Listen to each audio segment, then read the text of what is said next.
Bab yang ketiga, Al-Hiwar As-Sani pada muka surat yang ke-50, tajuknya ialah Maza Taf'al. Maza Taf'al, Maza apakah, Taf'al yang kamu lakukan. Okay, yang kita tanya kepada lelaki ataupun anta. Jadi di dialog yang kedua ini adalah perbualan di antara ibu dan Afifah. Aina abuki ya Afifah? Aina, di manakah? Abuki, ayah kamu.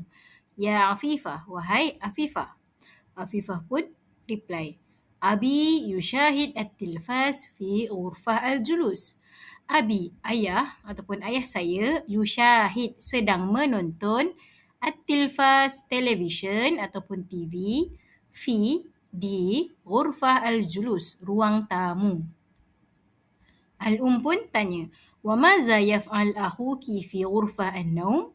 Wa maza, dan apakah yaf'al yang dilakukan akhuki oleh abang kamu fi di ghurfah an-naum, bilik tidur.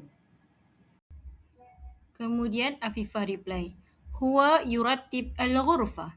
Limadha ya ummi? Huwa, dia, dia untuk seorang lelaki sebab dia merujuk kepada abang. Yurattib, sedang mengemas. Al-ghurfah, bilik itu, bilik tidur lah. Limaza, kenapa? Ya ummi, wahai ibu.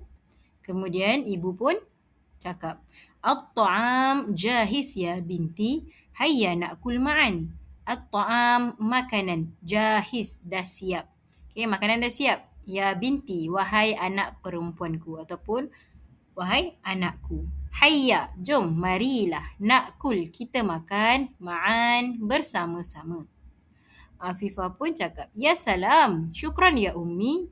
Hasanan, sa'ad'u abi wa akhi ila salah at-ta'am al-an. Ya salam, wow, syukran. Terima kasih ya ummi, wahai ibuku. Hasanan, baiklah. Sa'ad'u, saya akan panggil ataupun saya akan ajak abi, ayah, wa akhi, dan abang, ila, ke, salah at-ta'am, ruang makan, al-an, sekarang. Pun cakap, tayyib, baiklah. Hayya, bisur'ah, marilah, cepat. Okay, jom, cepat.